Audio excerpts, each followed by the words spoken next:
yo, se você quer pagode, que pagode, pagode da, que é bom, vem cá comigo, escatuca canega, escatuca conego, yo, pagoda, vem cá, vem cá, vem cá.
Savaia e César Zella, do Programa de Pós-Graduação de Psicologia Social. Eles vão nos falar sobre a influência das teorias cognitivas na psicologia social, sobre a crise da psicologia social, principalmente sobre a importância do Programa de Psicologia Social da PUC no Brasil e na América Latina. O cognitivismo na psicologia social, de modo geral, foi muito importante. Inclusive, tem autores que citam que teve um momento da psicologia social em que ela era conhecida como psicologia social cognitivista. E deu um grande salto. E foi o cognitivismo entra como uma reação à escola americana condutivista, mais behaviorista, mais pragmática, centrada na questão da atitude, centrada na questão do comportamento. E, na verdade, o movimento do cognitivismo significou uma transformação e uma superação de limitações, na tentativa de recuperar o objeto de estudo da psicologia social que havia sido desvirtuado pela concepção positivista, pela concepção metodológica positivista de que o objeto de uma ciência tem que ser mensurável, observável. Para que a psicologia se tornasse uma ciência hard, era preciso que aquilo que era seu objeto de estudo fosse transformado em fenômeno hard, fenômeno mensurável, quantificável. Daí a questão do comportamento ter se sobrepujado sobre as questões de subjetividade, sujeito se torna sujeito, subjetividade, consciência, as grandes temáticas do que seria a psicologia se tornam estudadas pelo comportamento observável e daí dentro da perspectiva do behaviorismo.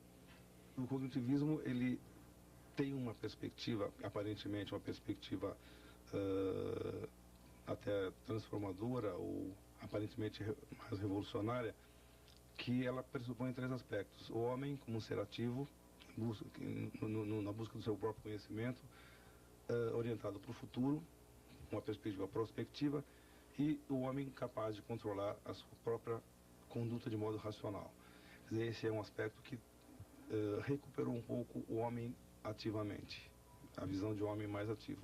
Ela se contrapõe, no início, à perspectiva mais mecanicista do behaviorismo, né, que colocava o homem como respondendo a estímulos e sem trabalhar com o processo de reflexão, de elaboração pela cognição. Então essa perspectiva de os processos internos estarem influenciando a estimulação que ele recebe e determinando em seguida o seu comportamento é que trouxe a influência muito grande e a marca do cognitivismo na psicologia social.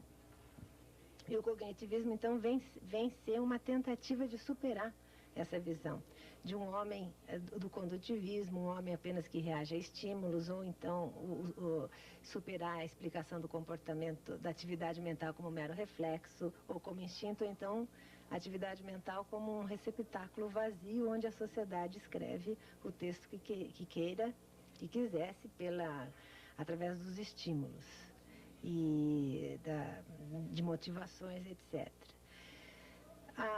Mas esse cognitivismo ele se instala definitivamente e cria a escola da psicologia social cognitivista. Você tentava entender um comportamento através de conceitos mais ou menos cristalizados na psicologia social. E havia uma desvinculação entre teoria e prática. A prática, que era uma prática específica do Brasil, ela tinha que ser interpretada com a mesma teoria produzida fora. Então, essa perspectiva da teoria e da prática, no Brasil, nós tentamos, eu era aluno nessa época, nós tentamos superar da seguinte forma: nós partíamos de uma realidade concreta, partimos de observação de fenômenos, observação de situações, relato de situações, e tentávamos, com a teoria, mostrar as falhas, os vazios que existiam entre a teoria e a explicação dessa realidade que a gente vivenciava. Mecanizar o homem, né? Eu acho que a questão principal é essa: quem era esse sujeito? Esse sujeito acabava se perdendo, o sujeito virou, ou era passivo, uma tábula rasa, um receptáculo, e vem o cognitivismo e ele traz a possibilidade de um homem ativo, um homem que constrói conhecimentos e não apenas reproduz ou reflete conhecimentos. Esse é uma grande contribuição do cognitivismo. E, claro, com suas pesquisas, acaba apontando caminhos para se analisar, para se captar esse homem, não perder a dimensão do homem capaz de construir. Só que é um homem racional, um homem que atua num vazio histórico. Na verdade, eu até na minha dissertação de mestrado eu coloco que nem o cognitivismo, apesar de trazer essa dimensão, incorre no mesmo erro que o behaviorismo, na medida em que ele isola o indivíduo do contexto social e se torna apenas um agente. A visão que eu tenho do homem no cognitivismo é de um autista, isolado, do mais egocêntrico, hedonista, né? E que aí, com o desenvolvimento da tese da Bader, ela começou a perceber que a gente estava ignorando o aspecto da emoção também como elemento de consciência. Isso já é materialismo. Já não é uma visão necessariamente de cognitivismo, é um cognitivismo que foi transformado pela visão materialista.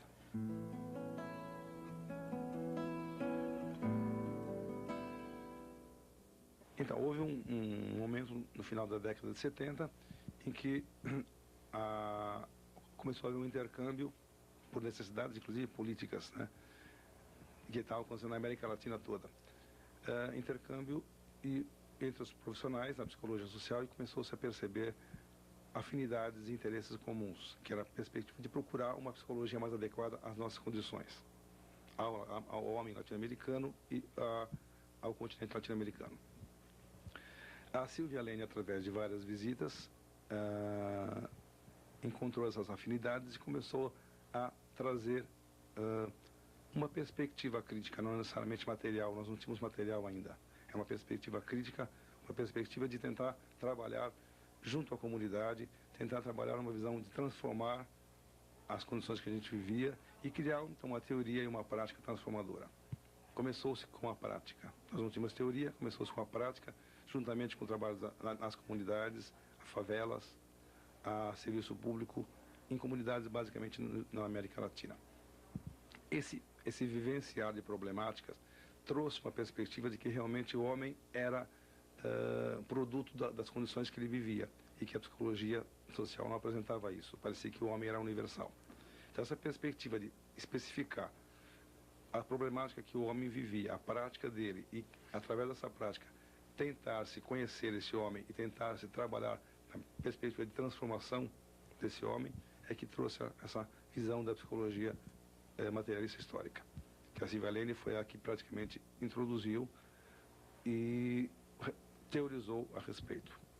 Foi outra das críticas que a Silvia fazia, mas só que a emoção ela não desapareceu só no cognitivismo, ela desaparece no behaviorismo, no cognitivismo e desaparece também na nossa linha teórica, o materialismo histórico dialético, né?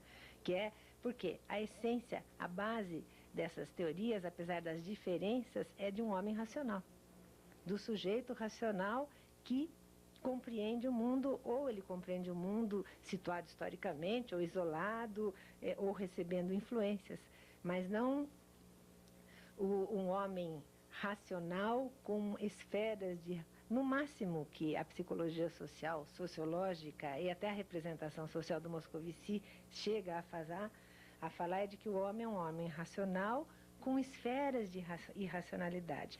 São essas perguntas que fizeram com que um ramo da psicologia social acabasse se voltando mais a ficar mais preocupado com inserir o homem socialmente. Não é com a interferência do social, mas em considerar o homem não como afetado pelas variáveis sociais, mas o homem enquanto história, um homem enquanto um ser histórico, mais do que social, um ser histórico-social. E a cognição, ela só é elaborada enquanto história. Ela tem que ser compreendida também enquanto processo histórico.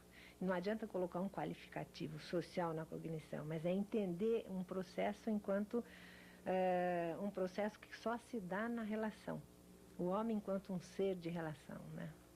Como eu disse, nós partimos de alguns autores que nunca tinham chegado ao nosso conhecimento. Basicamente, na França, alguns filósofos, não eram psicólogos, filósofos que trabalhavam com uma perspectiva da psicologia social, uma utopia em crise, que nós estávamos vivendo uma crise, e que se foi identificada não só no Brasil, mas também na Europa. Nos Estados Unidos a crise era uma crise mais metodológica, não chegava a ser uma crise epistemológica, uma crise muito mais de postura. Então essa primeira perspectiva de construir alguma coisa chegou com Moscovici, da França, da Bélgica, que trouxe o conceito de representação social, que substituía um pouco a perspectiva do cognitivismo tradicional americano, que trabalhava com atitude, com percepção. Esses conceitos de atitude, percepção, imagem e tal, crenças, passaram a ser revistas e reapareceram com o nome de representação social, que tinha uma perspectiva mais de analisar ideologicamente esses processos. Bom, então começou-se com representação social, começou-se a estudar o processo de linguagem, a influência da linguagem, que ela mediava o comportamento do homem, quer dizer, sempre ligado à perspectiva de cognição, mas com uma outra visão de homem, que eu acho que isso que marca bastante a perspectiva no Brasil, na América Latina e na PUC, particularmente. E eu considero, essa é a minha visão, que o cognitivismo, na época eu era socióloga, não conhecia muito, e conheci o cognitivismo via representação social, que eu acho que são enfoques com diferenças, mas não dicotômicos. São enfoques muito próximos. O Moscovici, eu considero que é um cognitivista que faz a crítica ao cognitivismo e vai em busca do Durkheim, da sociologia, para resgatar a atividade mental enquanto uma atividade social, para superar essa dicotomia entre subjetividade e objetividade. E é muito interessante a questão dele de que essa relação homem e sociedade é um conflito construído socialmente, que na verdade não existe. Não existe o homem e a sociedade. O homem só existe na sociedade, a sociedade só existe no homem. E ele acenava na época com a possibilidade de estudar como que a subjetividade se transformava em objetividade e a objetividade se transformava em subjetividade. E a Silvia, eu sempre digo que até minha dissertação de mestrado, ela foi representação social, mas já numa visão marxista, não só moscoviciana. Tanto é que a gente é um pouco assim de mescla de representação e ideologia. A representação, eu fui buscar muito dialogar o Moscovici com Chauí, com Marx, com Hegel não, mas é com Marx, com a Madeleine Chauí, especialmente na questão da ideologia, como a representação são formas de aprender o mundo que o homem vai construindo na relação com o outro, mas cuja fonte era os modos de produção, as estruturas sociais. Isso que o Moscovici não falava, mas eu não sei, não foi minha trajetória pessoal, é uma trajetória do programa. O cognitivismo vai aparecer aí só via representação social. E Silvia, na época, nos fazia ler Berger, Mead, Levin, Moscovici, Goffman, Pulitzer.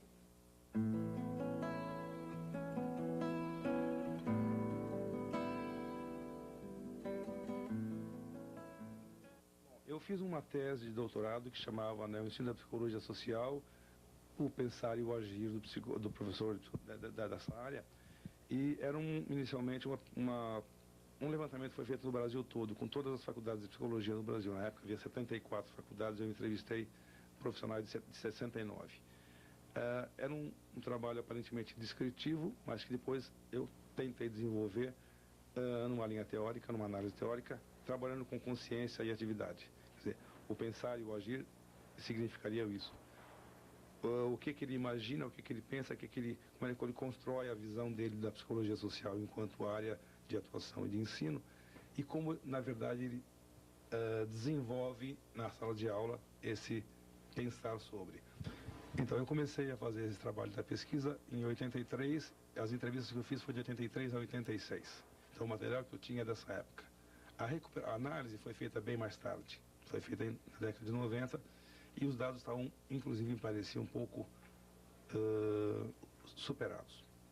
De qualquer maneira, eu não ia jogar fora 98 entrevistas e trabalhei com elas mesmo. E deu para tentar verificar e fotografar a psicologia social no Brasil em termos de ensino. Frustrante, ela era bastante marcada com a psicologia norte-americana, poucas propostas numa linha mais materialista, era muito pouco. Havia umas propostas numa linha mais psicanalítica, uma linha humanista, fenomenológica, mas basicamente era positivista norte-americano. Eu sentia algumas contradições que aí entre o fazer e o pensar, em que as pessoas tinham ideias interessantes, críticas, mas não aplicavam essas críticas, ou porque não tinha material, ou porque as críticas não eram críticas realmente consistentes. Eram, muitas vezes, um discurso vazio. Mas havia, pelo menos, essa semente de algumas pessoas preocupadas. Bom, eu fiquei esperando essa semente e atualizei o material agora em 93. Fiz novamente investigação, não com entrevistas agora, mas só com o conteúdo, os objetivos, o material usado teoricamente dos livros e tal. Então eu atualizei os dados e foi realmente surpreendente. Foi uma coisa que, para mim, a frustração daquele trabalho foi com um renascer na psicologia social atualmente. A mudança foi bastante drástica. A psicologia social, com visão de transformação, com perspectiva transformadora, com perspectiva materialista, está praticamente presente em grande parte das nossas faculdades. E o mais importante, que eu acho que os objetivos passam a se destacar o aspecto do homem sócio-histórico, o homem construído historicamente, o homem agente da sua própria condição social, tal, que é limitada pelas condições sociais que existem na sociedade, mas ela tem condição de superação. E o mais importante, que todo o material que era usado em 1983, que era entre os 20 primeiros livros, 10 primeiros livros, eram materiais americanos, livros manuais americanos. Atualmente nós temos entre os 5 primeiros 4 livros ligados ao materialismo. A Silvia Lane aparece nos primeiros 2 lugares, como a mais lida. E o mais importante é que houve essa inversão, né? E além de termos autores brasileiros, que é importante, a produção brasileira está sendo fundamental, o positivismo está colocado assim em último lugar, não aparece mais com tanta frequência. Quer dizer, houve uma perspectiva nova, produziu-se muita coisa, então daqui para frente o ensino da psicologia social me parece que vai ter um futuro mais interessante. A PUC vai começar a ter um papel muito importante nos anos 80, especialmente, que vai ser o período em que a Silvia vai lançar o livro Psicologia Social em Movimento e que vai conseguir sistematizar e sedimentar esse conhecimento que ela vinha, que eu contei a você, já circulando em torno desses autores.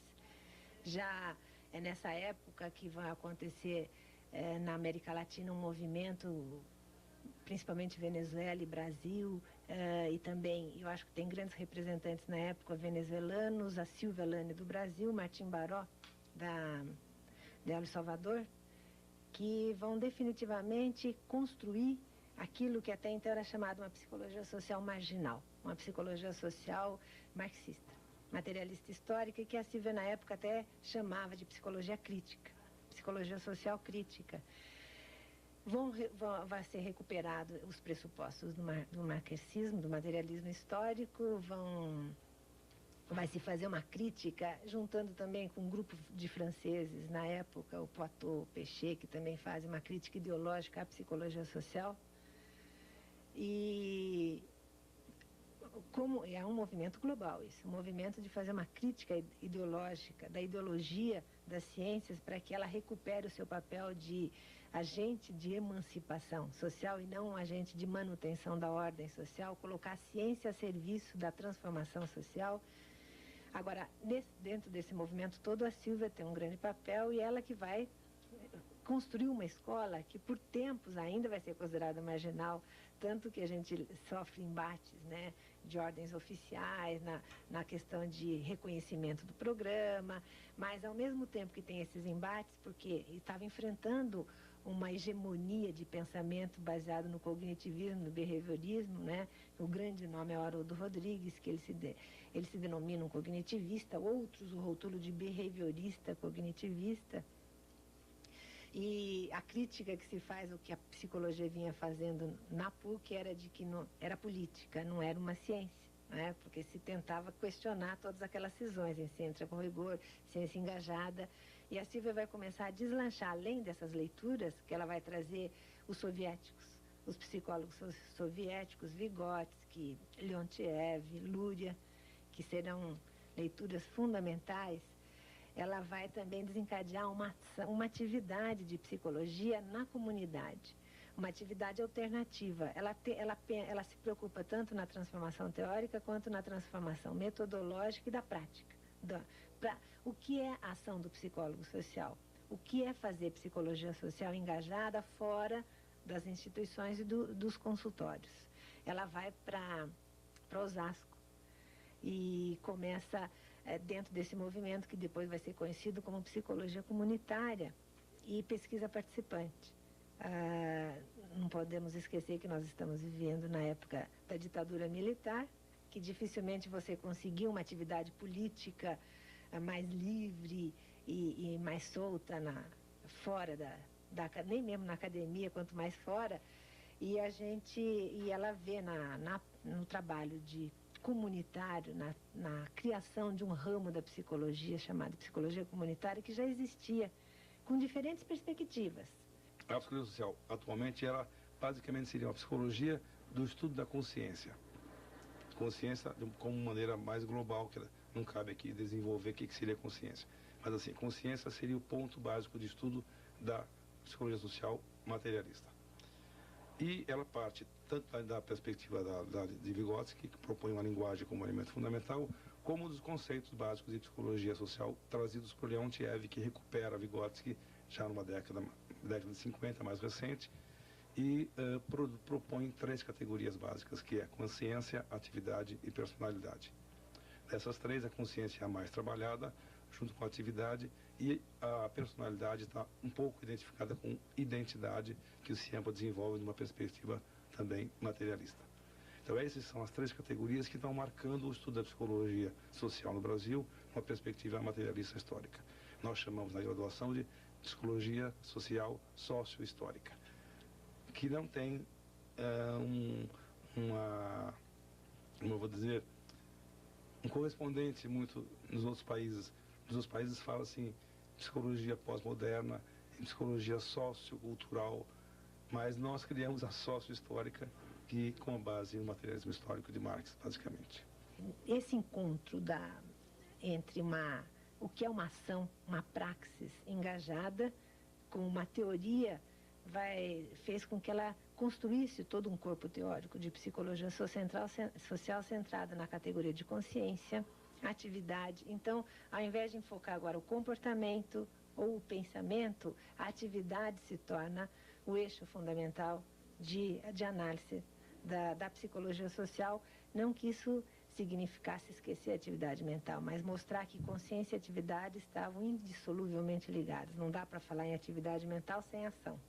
Então, a atividade, na perspectiva teórica da Silvia, se torna o conceito fundamental em substituição ao pensar. O pensamento não é desvinculado da atividade, não vem antes ou vem depois. O homem, ao agir, e o homem é um ser de ação e relação. E é esse ser que ela passa a estudar, daí eleger consciência, identidade e atividade como as grandes categorias. E na época ela motiva Ciampa para a identidade, Baader para a consciência e assim tenta, na tentativa de ir sedimentando esse corpo teórico. Hoje em dia é o livro adotado na maioria das faculdades de psicologia social de curso, e a maioria dos mestrandos e doutorandos que estão em pós-graduação do Brasil foram formados pela Sílvia. E apesar de que a gente assim não tenha tido um reconhecimento oficial imediato pelo conhecimento oficial psicológico, né, o programa teve um reconhecimento assim de fato. Então vinha muita gente de todos os lugares do Brasil atrás de... E ela, ao mesmo tempo que fortaleceu esse intercâmbio com a América Latina. Maria do Carmo e ela fizeram uma viagem que ficou histórica. Depois elas escreveram um texto pela América Latina toda, conversando sobre psicologia comunitária, sobre essa nova visão de ação do psicólogo social, sempre buscando a formar o homem, a construir um homem capaz de agir em prol das suas necessidades, de transformar e enfrentar o ideológico, a alienação. E também é nessa caminhada que metodologicamente a gente deixa aquilo que estava sendo numa etapa anterior, eu acho que a minha dissertação de mestrado e doutorado, ela representa também essa transformação metodológica, quando centrávamos na representação social como uma possibilidade de criar esse conhecimento diferente. A metodologia privilegiada era a etnologia, inspirada na antropologia, e o estudo de casos, que na época foi revolucionário. Estudo de casos, eu me lembro aqui na PUC todo mundo, mas é possível estudar um indivíduo só, sem fazer uma pesquisa estatística, numa dissertação de mestrado? Sílvia bancava e nós fizemos e avançou. Na tese de doutorado, a etnologia vai ser substituída, na minha tese de doutorado, respondendo um pouco um movimento da época, a pesquisa participante, a pesquisação, que era uma forma também de irmos à comunidade, realizar psicologia comunitária, agir, organizar a população. O objetivo era ir trabalhar em termos de consciência para levar uma reflexão da própria exploração e uma ação conjunta comunitária. Os nossos trabalhos aqui são bloqueados, são recusados pelas agências financiadoras porque eles acham que isso não é psicologia, isso é política, isso não é ciência. O material que foi produzido na PUC é um material que está norteando a psicologia social na perspectiva transformadora. Claro que existe alguma coisa ainda presente, mas nós temos 64 citações de Sylvia Lane em universidades, inclusive de psicologia social. Isso é muito marcante. E, além disso, a minha participação foi importante no sentido de que, quando eu fazia essa entrevista, eu sempre questionava as colocações que eram feitas pelos professores. Então, eu fazia um contraponto da contradição entre a teoria que ele usava com a proposta de prática que ele tinha. E eles falavam assim, nunca pensei nisso. Então, a minha intervenção, que foi uma intervenção mesmo, não fiz uma pergunta passiva, eu perguntava e respondia. Eu interferia, era um tipo de pesquisa participante, não era participante teoricamente, mas eu, como interferia e questionava, esses professores me procuravam depois para alertar que para eles era importante e que eles começaram a procurar material novo. E aí, com a publicação, e que foi feita com uma maneira bastante intensa, ajudou. E uma outra coisinha só, para fechar, eu acho que a PUC, não só pela produção de professores daqui, eu acho que ela, pela difusão, porque ela formou muita gente de outros estados. Então, as pessoas que saíram daqui da PUC foram para os seus estados, voltaram para os seus estados e começaram a utilizar a proposta da PUC nos seus estados, nas suas universidades. Então, ela irradiou o conhecimento produzido aqui na PUC. Não são produções só dos nossos professores, mas dos alunos que saíram e foram para os seus locais de origem. O momento agora é esse de uma... claro, nós perdemos um pouco a esperança, a certeza científica em determinadas categorias e uma esperança e uma certeza numa utopia de futuro modelar, né, que tinha um modelo E agora, mais ainda, manteve a ideia de um homem, a busca do homem